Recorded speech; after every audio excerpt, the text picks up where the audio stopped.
नमस्कार दोस्तों, मैं अमन। यह उत्तर प्रदेश एक मंदिर लेखपाल के ग्रामीण विकास का 29वां क्लास है। आज के इस क्लास में हम देखेंगे कृषि प्रणाली। भारत में जो कृषि प्रणाली है उसका यह पार्ट वन है। जैसा कि मैंने बताया कि कृषि प्रणाली का आपके दो पार्ट होंगे, तो यह इसका पहला सही ठीक है, पहला पार्ट है। तो इसमें सबसे पहले आपका जो कृषि प्रणाली में है, आपके सामने है एकल कृषि प्रणाली। कृषि प्रणाली किसे कहते हैं? तो सामान्य रूप से इसको समझते हैं कि एकल कृषि प्रणाली कि हम देखते हैं कि कोई ऐसा क्षेत्र विशेष जहाँ पर जो भूमि केवल एक ही प्रकार की फसल के लिए हो। ठीक है, अगर उसमें हम गेहूं बो रहे हैं तो केवल और केवल वहाँ पर केवल गेहूं बोएंगे। ठीक है, चाय बो रहे हो तो केवल और केवल चाय बोएंगे। वहाँ पर अगर धान की खेती कर रहे हैं तो उस भूमि पर केवल और केवल ठीक है धान की ही खेती कर सकते हैं। तो इस प्रकार की जहाँ पे खेती की जाती है उसे हम एकल कृषि प्रणाली कहते हैं। जैसे कि आपने पता है कि असम में ठीक है, असम में धान की खेती की जाती है, तो वहाँ पे ठीक है लगभग 12 महीने ठीक है किसी खेती की जाती है धान की। ठीक है, पश्चिम बंगाल में ठीक है लगभग वहाँ पे क्या की जाती है, 12 महीने धान की खेती की जाती है। तो इस प्रकार के जहाँ पर खेती की जाती है उसे हम क्या कहते हैं, एकल कृषि प्रणाली कहते हैं। जैसे कि यहाँ पे लिखा गया है कि एकल कृषि एक विशेष कृषि पद्धति है जो कि एक विशिष्ट भूमि अथवा खेत पर केवल एक ही प्रकार के फसल उगाने के विचार पर आधारित है। जैसे मैंने आपको बताया कि पश्चिम बंगाल में ठीक है लगभग 12 महीने क्या उगाए जाते हैं, आपके धान की खेती की जाती है। और साथ ही साथ असम में हो गया, उसके बाद छत्तीसगढ़ में हो गया। ठीक है, अगर हम खास करके बात कर लें तो अरे आपके पूर्वोत्तर जो राज्य हैं असम और आपके पश्चिम बंगाल के कुछ क्षेत्र जहाँ पर चाय की खेती की जाती है, तो वहाँ पे 12 महीने की क्या की जाती है, आपकी चाय की ही खेती की जाती है। तो जहाँ पर एक किसी भूमि पर केवल एक ही प्रकार की फसल बोई जाती है उसे हम क्या कहते हैं, एकल कृषि प्रणाली। अगला जो कृषि प्रणाली है उसका नाम है राजकीय खेती, जिसको हम लोग स्टेट फार्मिंग के नाम से जानते हैं।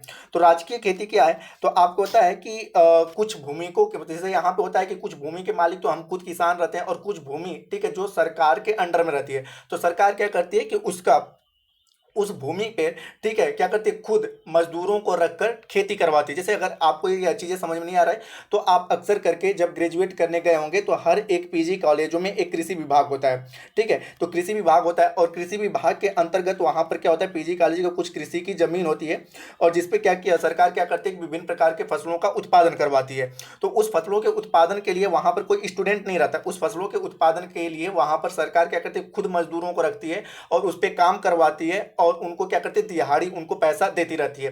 तो इस प्रकार से यहाँ पे तो मैंने सामान्य रूप से आपको एज ए एग्जाम्पल के तौर पे बताया। ऐसे सरकार के अंडर में बहुत बड़ी बड़ी जमीनें होती हैं जिसपे सरकार क्या करती है कि कुछ मजदूरों को रखती है और उस पर उन्नत किस्म के फसलों को और साथ ही साथ उन्नत किस्म के उर्वरकों का प्रयोग करके वहां पर फसल उगाती है और जो मजदूर वहां पर कार्य करते हैं ठीक है उन्हें दिहाड़ी पैसा देती है। तो इस प्रकार की खेती को हम राजकीय खेती कहते हैं। जैसे कि यहाँ पर आपका सामान्य रूप से लिखा गया है कि राजकीय खेती किए जाने वाले फार्म सरकार की संपत्ति होते हैं जिन पर भूमि का प्रबंधन एवं प्रतिदिन का कार्य वेतनभोगी सरकारी कर्मचारियों द्वारा किया जाता है। इस प्रकार के काम अनुसंधान के कार्य, प्रदर्शन व अच्छे बीज की मात्रा को बढ़ाने के लिए चलाए जाते हैं। जैसा कि मैंने बताया कि जितने भी कृषि विभाग हैं उनके पास क्या होता है, कुछ न कुछ भूमि होती है और जिसपे क्या करते हैं वो नए प्रकार के बीजों का अनुसंधान करते हैं। ठीक है, जिससे कि उन्नत किस्म के बीजों उपलब्ध हो सकें और साथ ही साथ ठीक है अच्छे बीजों को जल्दी से मार्केट में लाया जाए। तो इस प्रकार की जो खेती की जाती है उसे हम क्या कहते हैं, राजकीय खेती कहते हैं।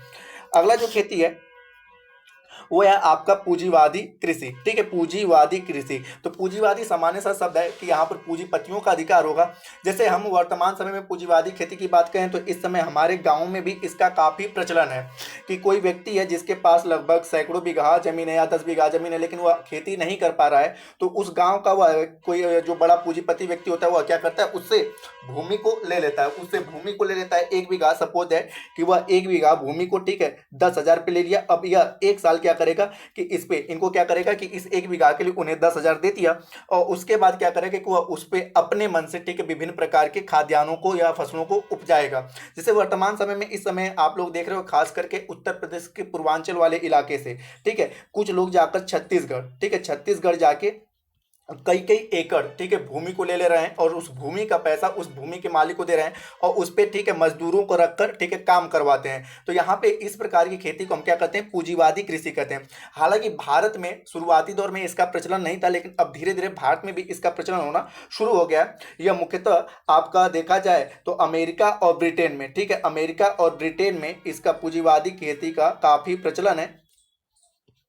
ठीक है, अमेरिका और ब्रिटेन में। तो सामान्य रूप से यहाँ पे कहा जाए तो यहाँ पे होता है कि हमारी अगर भूमि है, हम उस पर कार्य करने में सक्षम नहीं है, या सरकार की कोई भूमि है, सरकार उस पर कार्य करने में सक्षम नहीं है, तो सरकार उसकी बोली लगाती है और पूंजीपति क्या करते हैं कि उस भूमि पर, ठीक है, भूमि को, उस बोली जो लगाई जाती है उसको खरीदते हैं और अपने इच्छानुसार क्या करते हैं, वहां पर खेती करवाते हैं। ठीक है, तो इस प्रकार की खेती को हम क्या कहते हैं, पूंजीवादी खेती के नाम से जानते हैं। अगला है आपका व्यक्तिगत खेती, किसान खेती या काश्तकारी खेती।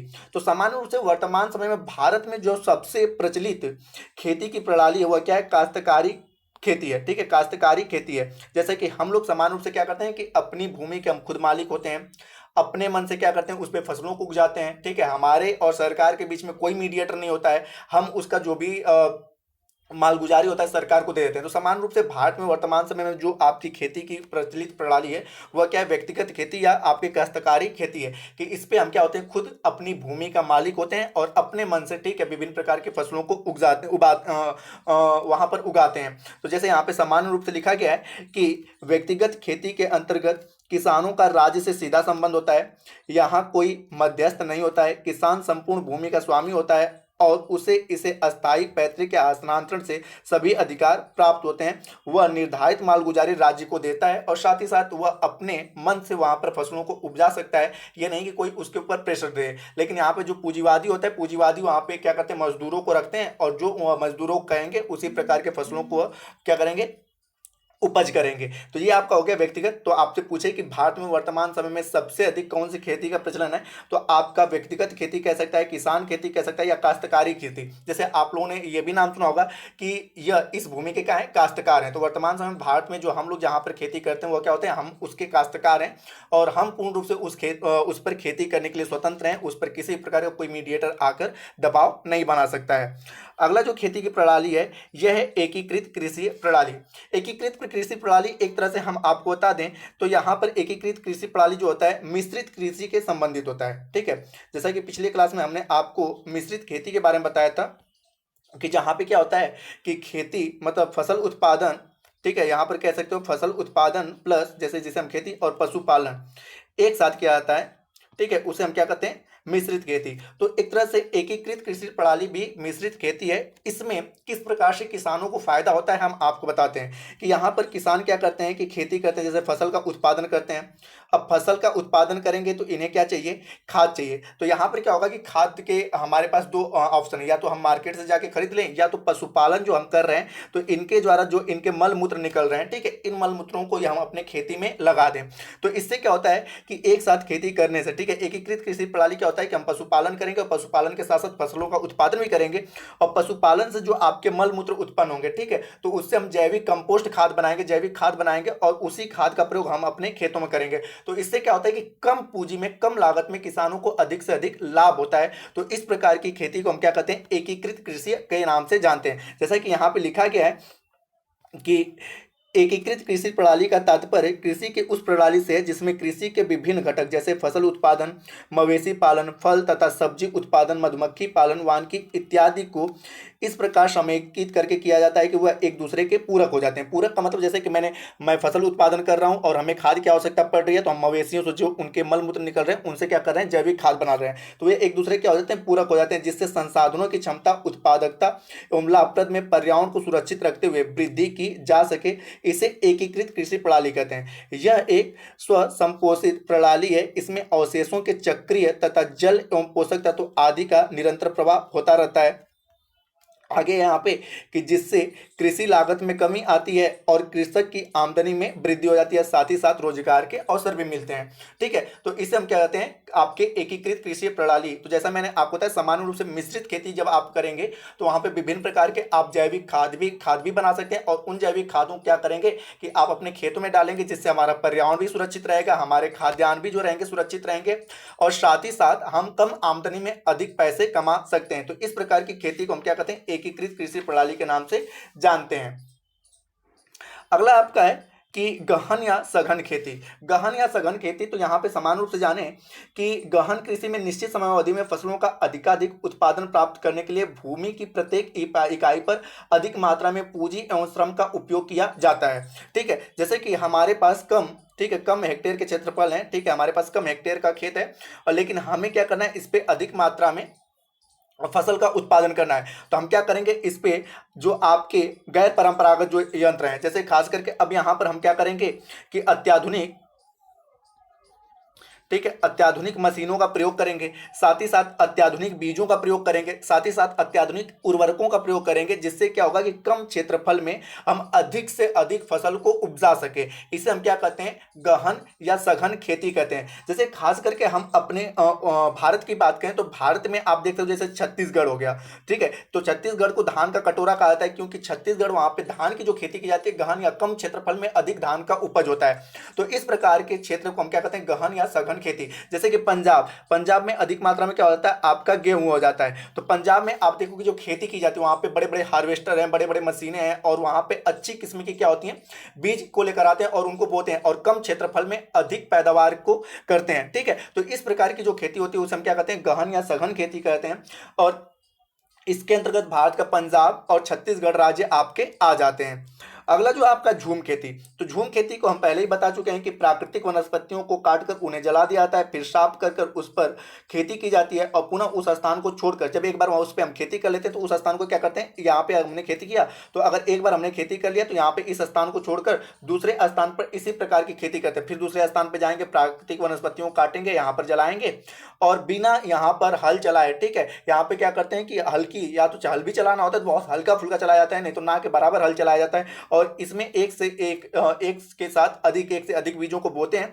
तो इस प्रकार की खेती को हम झूम खेती कहते हैं। ठीक है, जैसे कि और झूम खेती को अलग अलग क्षेत्रों में अलग अलग नामों से जाना जाता है। जैसे खास करके आपके लेखपाल में पूछा गया है कि जाबो एक प्रकार की झूम खेती है, और यह कहाँ पे की जाती है, तो नागालैंड में। ठीक है, नागालैंड में। तो बेसिक तौर पे जो पहाड़ी इलाके होते हैं या हमारे भारत की बात करें तो जो आपके 7 सिस्टर्स हैं, ठीक है, जो 7 सिस्टर्स राज्य हैं जिसमें आपका असम, मेघालय, त्रिपुरा, मिजोरम, अरुणाचल प्रदेश ये जो पड़ते हैं, वहां पे बेसिक तौर पे आपके पर्वतीय क्षेत्रों में झूम खेती की जाती है। ठीक है, अगला जो आज का अंतिम खेती है, ठीक है, दियारा खेती। दियारा खेती क्या कहते हैं, तो आप लोगों ने देखा होगा कि नदियों के किनारे, ठीक है, नदियों के किनारे क्या होता है कि प्रत्येक वर्ष बाढ़ आता है, और बाढ़ आने के बाद नदियों की भूमि जो होती है उर्वरा हो जाती है। ठीक है, तो नदियों के किनारे बाढ़ आने के बाद जो वहां पर खेती की जाती है, ठीक है, उसे हम क्या कहते हैं, दियारा खेती कहते हैं। जैसे कि नदियों किनारे वाली भूमि में बाढ़ के बाद फसलों की खेती करना, इन्हें ढहर, या यहाँ पे क्या होता है कि खेती जो करते हैं तो वहां पे, ठीक है, इस प्रकार के कुछ साँचे नुमा,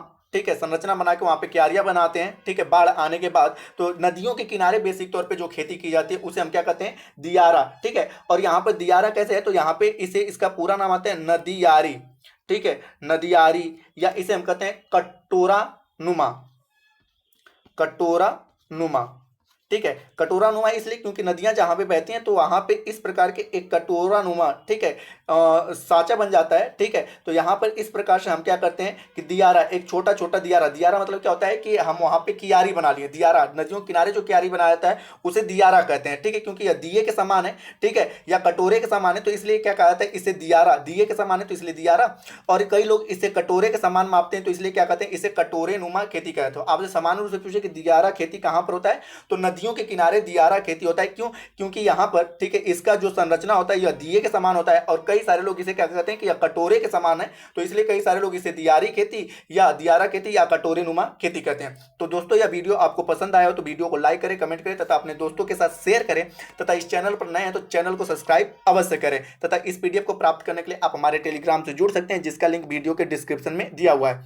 अगला जो आपका चैप्टर रहेगा कृषि प्रणाली का पार्ट 2 रहेगा, कृषि प्रणाली का पार्ट 2 रहेगा। ठीक है, जिसमें अभी हम 7 से 8 अन्य जो बचे हुए कृषि प्रणाली हैं उनको हम लोग समाप्त करने की कोशिश करेंगे, और आई थिंक कि आप लोगों को यह जो क्लास है अच्छे से समझ में आ रहा होगा। ठीक है, तो मिलते हैं जल्दी नेक्स्ट वीडियो में।